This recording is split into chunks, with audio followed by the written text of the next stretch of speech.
Welcome to the Futility Closet Podcast, forgotten stories from the pages of history. Visit us online to sample more than 9,000 quirky curiosities, from a stag in a chapel to a sea in the Sahara. This is episode 110. I'm Greg Ross. And I'm Sharon Ross. Over the span of half a century, Brooklyn imposter Stanley Wyman impersonated everyone from a Navy admiral to a sanitation expert. When caught, he would admit his deception, serve his jail time, and then take up a new identity. In today's show, we'll review Wyman's surprisingly successful career and describe some of his more audacious undertakings. We'll also puzzle over why the police would arrest an unremarkable bus passenger. Stanley Clifford Wyman was born on November 25th, 1890 in Brooklyn. He was quite a good student. He was an honor student in high school and won a gold medal for debating. But on his 20th birthday, his parents asked him what he wanted to do with his life, and he said these were his plans. He wanted to go to Princeton, pass the State Department exams and become a diplomat, then study medicine at Johns Hopkins University and become a doctor, and then study law at Harvard Law School and become a lawyer. His father, who had money for none of this, told him that it was very commendable to want to be a diplomat or a doctor or a lawyer, but perhaps not all three, and that perhaps he should get some work experience while he was trying to make the decision. So he took a job at a camera store, but realized it would take far too long to earn all this money himself. Eventually, he quarreled with the owner, who fired him, and he stole a camera on the way out of the store. But he still had these dreams. He still wanted to be all these things. So in order to show his father how well-equipped he was to be a consul general, he just became one. He just adopted that identity. He sent engraved invitations to notable people whose names he'd seen in the newspapers, asking them to a bon voyage party for S. Clifford Weinberg, this identity he'd adopted, the newly appointed U.S. Consul General to Algiers.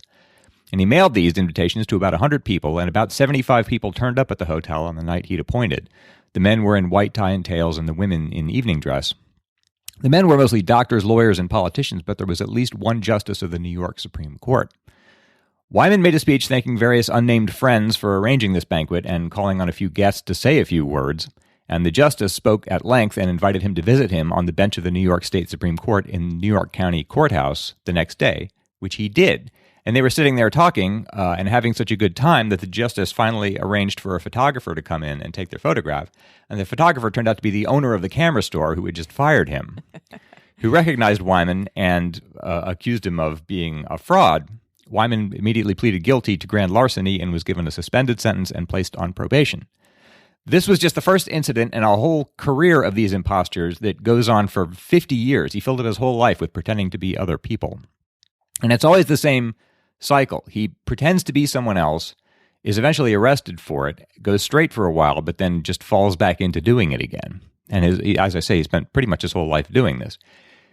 He never changed his appearance, though. He never even shaved his mustache.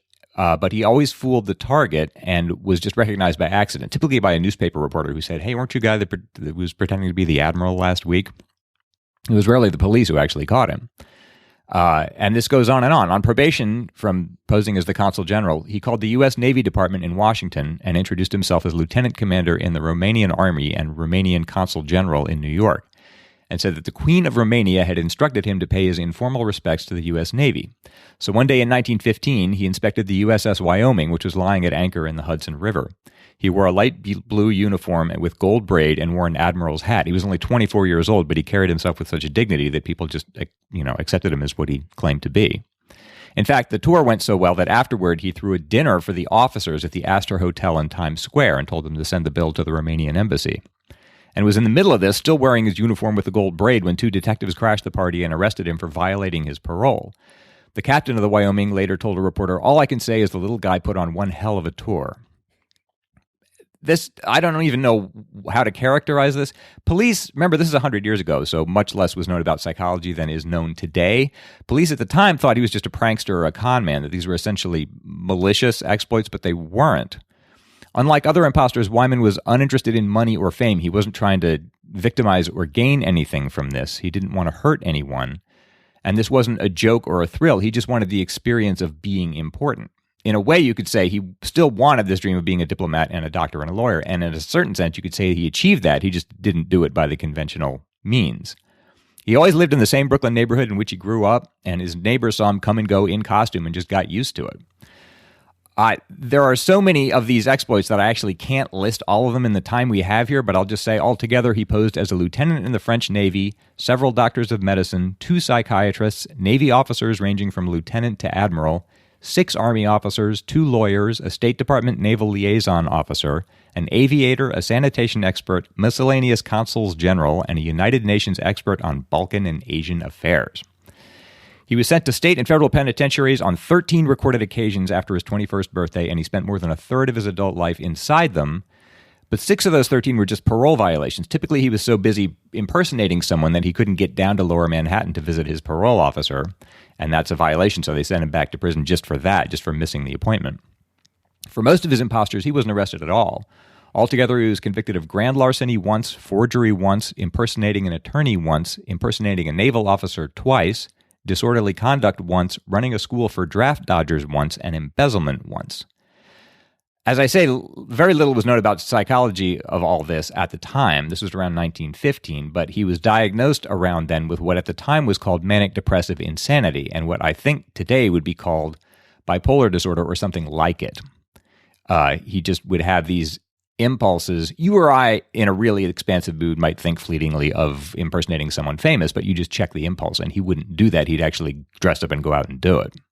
So what's really tragic about this, I mean, it's entertaining to read about, but at the same time, it's sort of a tragedy of untreated mental illness. And what's saddest about it is that he himself, apparently he was very intelligent and insightful, he seemed to have the most understanding of what was really happening to him, more than the criminal justice system and the people who were assigned to care for him, which is just sad. So as I say, I don't have time to go through all the things he did, but here are at least a few of the high points. After inspecting that battleship in 1915 and still trying to recapture the feeling he'd had as posing as the consul general to Algiers, he bought a uniform to pose as an American naval officer, and after making some alterations to that uniform, as Lieutenant Royal Censeur of the French Navy. And in fact, he was inspecting the 47th Regimental Armory in Brooklyn when the police caught him. A Kings County judge fined him $10 for this, even though it's a federal offense. In late 1920, he applied for a want ad for a sanitation expert in Lima, Peru, of all places, and lived there for a year and a half in a luxuriously furnished marble residence.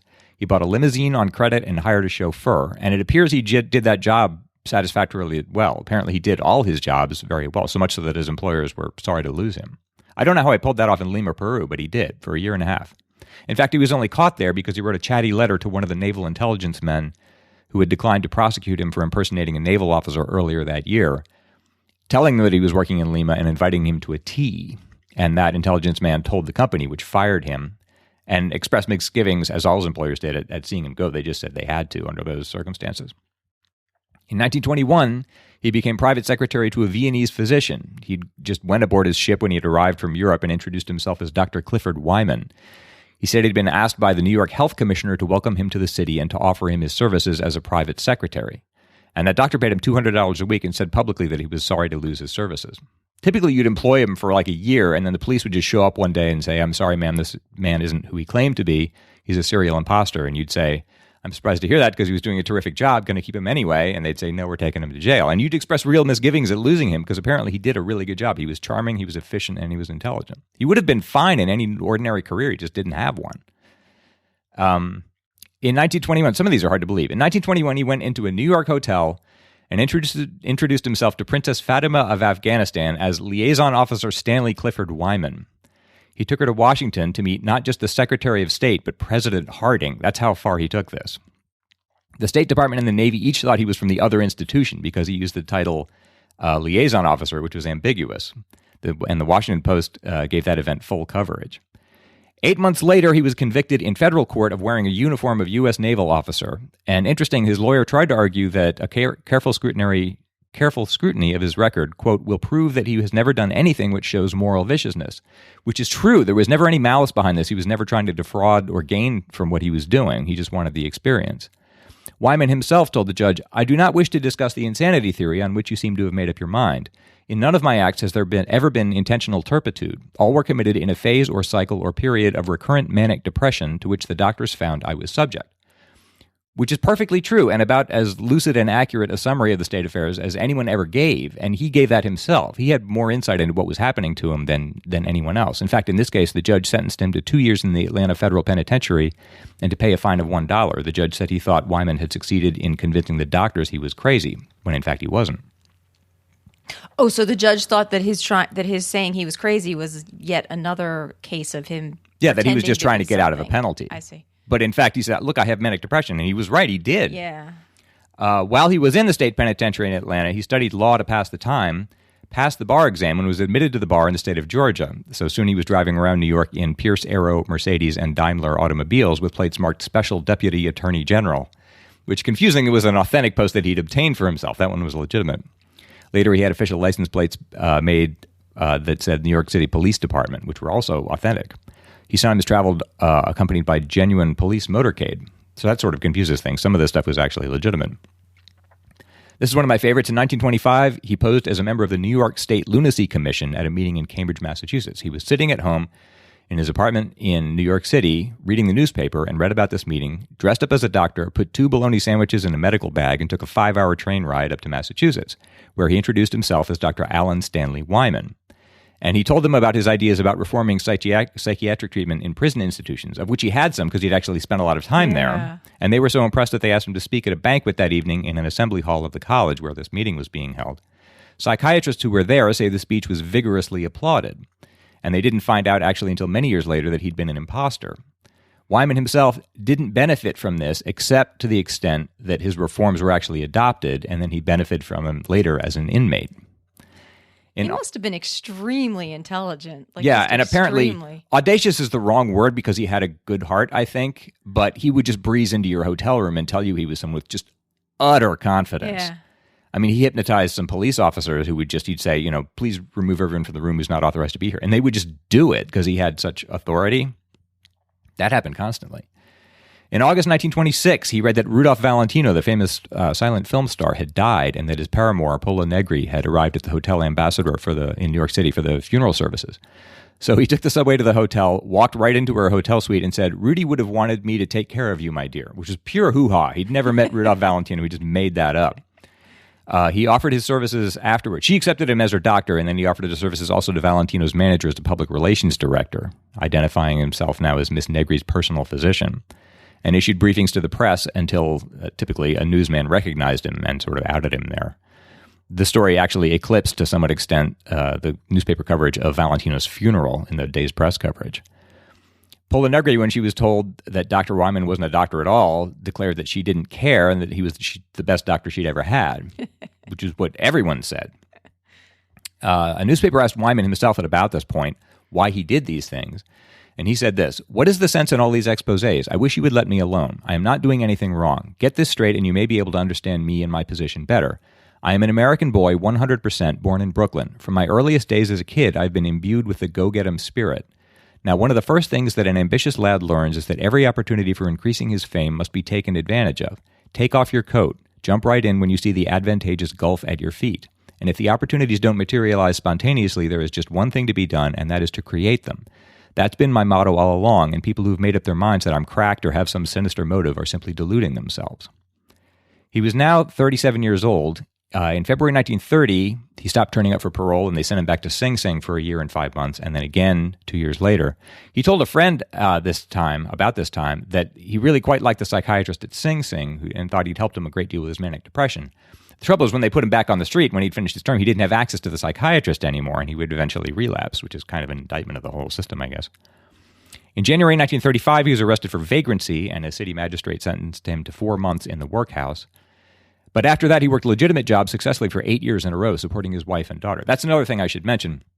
He was married through all of this, and his wife stuck with him. His daughter was eventually estranged, but his wife stuck with him for decades through what must have been a pretty chaotic home life, I should think. Yeah. So I think that says something about his character or I don't know, what she thought about him, that he was generally a good person. Or maybe his personal charisma. Yeah, that's possible. In the summer of 1943, this is the worst charge against him. He was arrested by the FBI for running a school for draft dodgers. Allegedly, he taught people to pretend to be insane to avoid the draft in World War II, and he pleaded guilty to that. He's now 53. In his defense, he said that he'd accepted only men who could not pass the Army physical exams and so wouldn't have been drafted anyway, and that turned out to be true. but they were sentenced him anyway to 7 years imprisonment and fined him more than $17,000, of which he could only pay a few thousand. So he served 5 years of that sentence and was released in November 1948 for good behavior. After that, he got a job as a reporter, posing under the name Stanley Clifford Wyman. He worked for them as a reporter for 2 years for the Irwin News Service, and also ran a weekly radio program in which he interviewed dozens of diplomats. One of those diplomats, the UN representative from Thailand, actually recommended to his embassy in Washington that it hire him as its press officer. And Wyman asked the State Department for permission to do that, and the FBI did their standard investigation and found out that he was posing under an assumed identity. His employer fired him, but expressed great regret at doing so, just as everyone did. And he'd violated no law and was not arrested. They just had to fire him. By this time, he was 61. He was much written. He was much more famous in the 1920s and 30s as a serial imposter than he is now. He's been largely forgotten today. In the early 1950s, he was serving as a greeter in the hugely successful Washington restaurant Dinty Moore's. He was just a great favorite with the regulars there. He was very personable and charming and very good at this job as at every other job he took. After a few weeks, Moore's daughter, who ran the restaurant, offered to raise his salary, and Wyman confessed his identity. He'd been posing as Stanley Clifford Wyman. He said, I have no experience in the restaurant business. I'm a serial imposter. I used to be famous back in New York City years ago. She was afraid of alarming the customers, but he got her to invite him to stay on condition that he kept his identity secret. But one day he just told her he wanted to resign in order to become the night manager of a motel in Yonkers. She offered to raise his salary, but he said, it's not the money. They're actually paying me less than you are. But he said he wanted more time to think. He said, I seem to require a certain amount of solitude.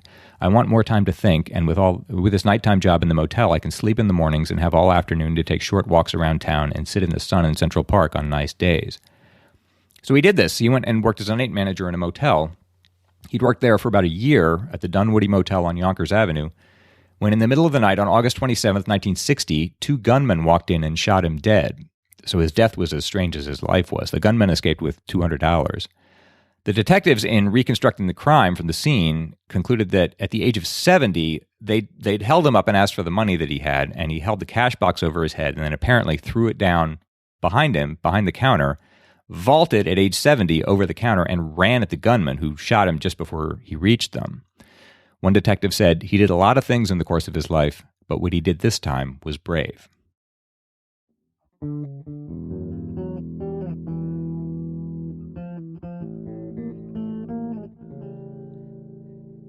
This episode is brought to you by our patrons and by Harry's. For far too long, you've either paid too much for a comfortable shave or you've settled for a low-price but low-quality razor.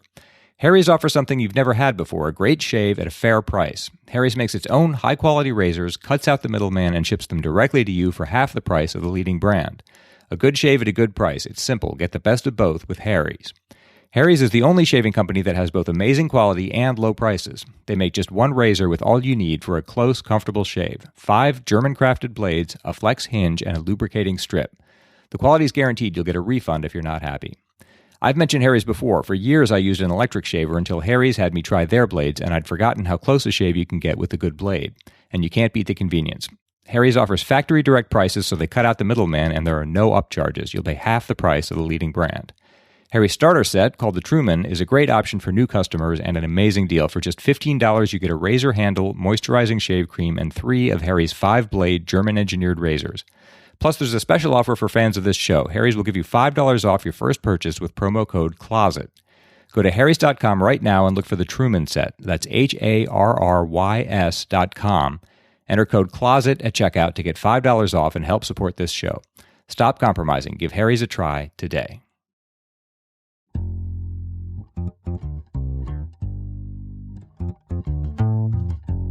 I'm going to be trying to solve a lateral thinking puzzle. Greg is going to give me an interesting sounding situation, and I have to figure out what's going on, asking only yes or no questions. This is from listener Josva Daman Kvilstad.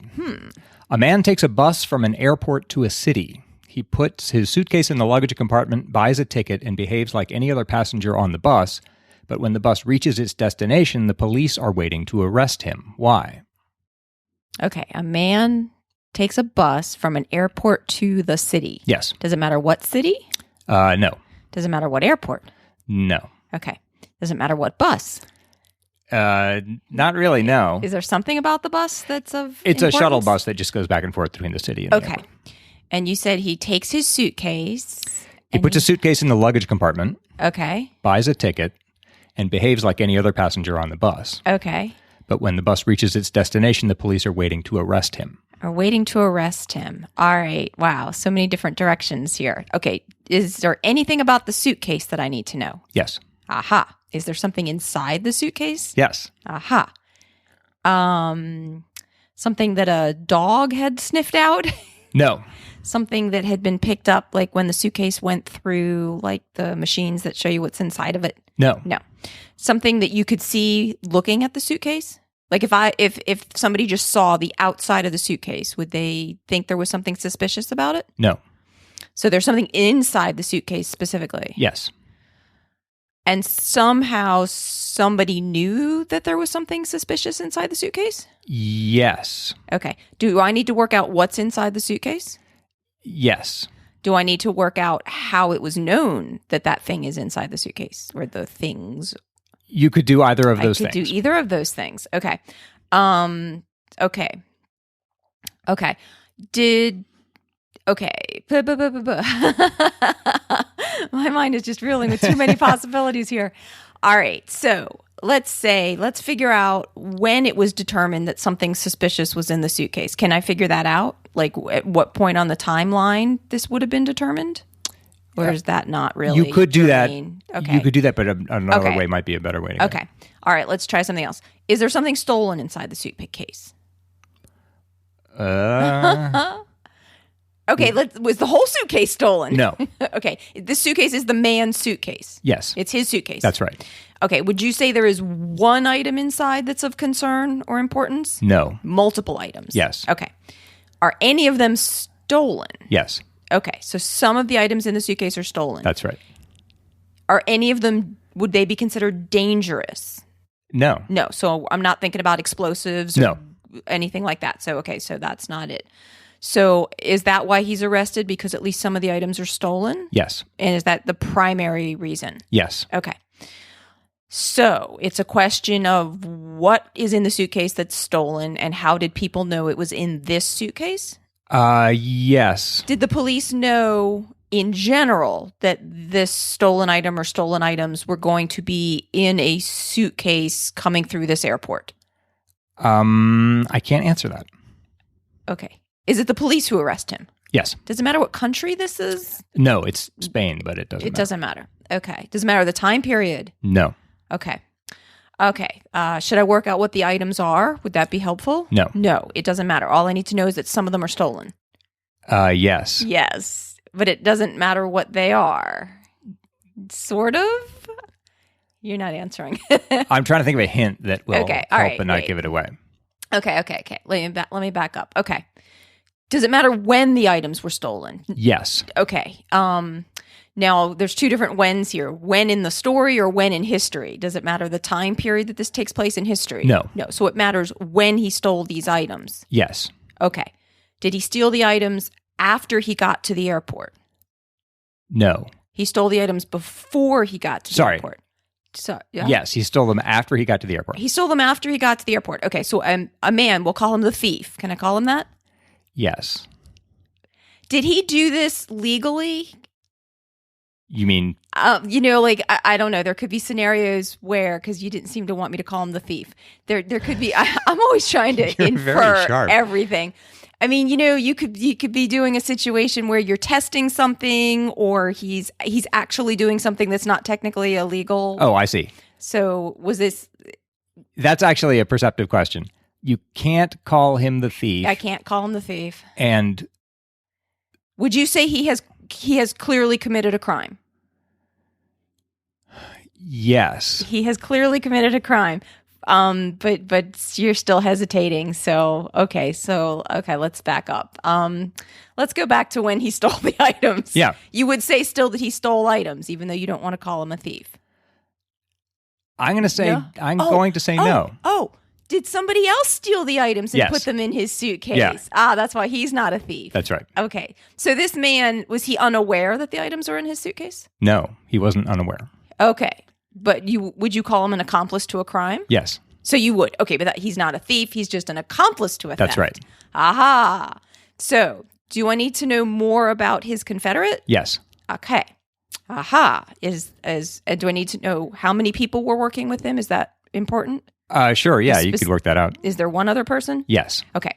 Does it matter who that one other person is? Is there something about that one other person that I need to know? You need to know more about that person. Okay. Do I need to know the relationship of the two people to each other? No. Do I need to know the occupation of the other person? No. Do I need to know where the other person is? Yes. Aha. Is the other person in the airport? No. On the bus? Yes. The bus driver? No. A passenger on the bus? No. Hiding on the bus. The other person is a stowaway? Yes. The other person is hiding on the bus. Yes. Presumably not in the suitcase, though, right? I mean, is he in the suitcase? Yes. There's a person in the suitcase. Yes. Okay, this is a much bigger suitcase than I was envisioning. Okay. Very big, heavy suitcase. That's right. Oh, is it a small person? As it happens, no, but it is a big, heavy suitcase. Okay. So inside the suitcase is a person hiding. Right. Yes. And other items that I need to know about? No. Well, when? Oh, no. Okay, wait a minute. Because there were stolen items at some point. At some point, there were stolen items in the suitcase. Okay, at some point. But the stolen items are no longer in the suitcase, and instead there's a person. No. There still are stolen items in the suitcase. Okay. Yeah.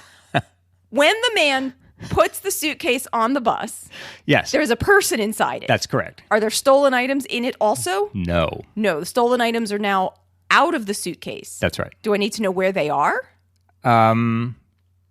Yes. Yes. That's not the most. That's not the most important part. Do I need to know how this person work out how the stolen items make their way into the suitcase? Okay.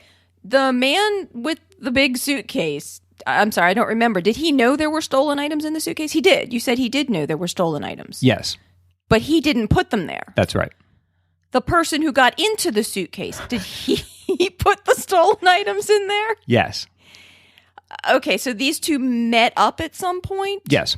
Okay. Yeah, they're Confederates. They deliberately met up at some point in the airport. Sure, yes. Let's say yes. Let's say yes. It doesn't matter. Sometime before they got to the curbside bus stop. They met in the airport. Yeah. This is confusing. And so the thief, can we call him the thief? The guy inside the suitcase? Yes. Is he the one who stole the items? Yes. Okay. This is a very complicated story. No, you almost have it. Okay. The thief put stolen items in the suitcase at some point? At some point. At some point. Before they got to the airport? No. While they were both at the airport? No. You're almost there. Okay.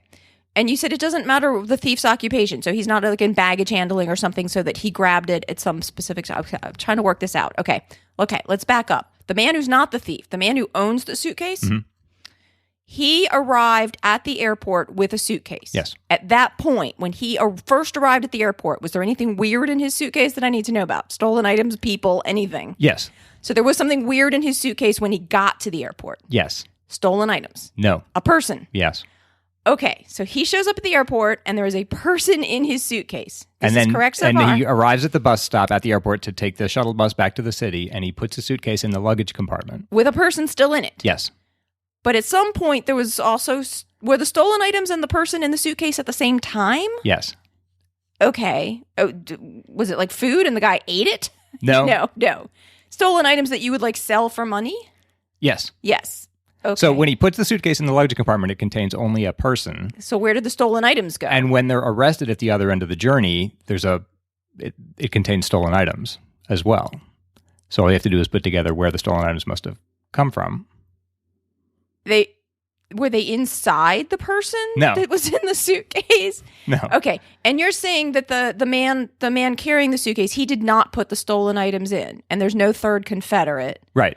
So, okay, so I'm trying to figure out how a man inside a suitcase also puts stolen items. So the man came out of the suitcase, stole items from people in the airport, and got back into the suitcase with the stolen items. You basically got it. He did that on the bus rather than in the airport. Oh, on the bus. This actually happened. It happened in Barcelona in 2011. You're kidding. And I'm sort of reading between the lines of the news accounts here. I don't think they ever took a flight or were ever in the airport. They just showed up at the bus stop outside the airport to take the shuttle bus back to Barcelona. Police had been alerted after a string of thefts on the shuttle service between Girona Airport and Barcelona in northeastern Spain. One victim reported her suspicion when, quote, she saw the apparently anxious man rushing to retrieve his suitcase and then proceeded to have a conversation with it. Apparently they'd been doing this for a while. No one knows how many times they got away with it. A few days later, a bus driver called the police when he noticed a passenger struggling to put a heavy suitcase on the bus at the airport. When the bus reached the city, they found that the suitcase was warm and opened it to discover a sweaty 5'8" thief holding a laptop and a GPS device that didn't belong to him. Asked what he was doing, the man in the suitcase, who wore a headlamp, said he had been unable to pay the bus fare. Apparently, during the 90-minute drive, he had crept out of the suitcase, searched the other passengers' luggage for valuables, and hid again in the suitcase before the bus arrived at its destination. The two men, Polish nationals, were arrested on charges of theft. Police were looking into whether they had committed the same crime on other bus routes in the area. So apparently the lesson for the day is don't have a conversation with your suitcase. Right. And Josva adds, P.S. I'd love to have my name pronounced the wrong way, so don't worry about that. Oh my gosh. Okay. So, can do, Josva. Thank you for sending that one in. That was a good one.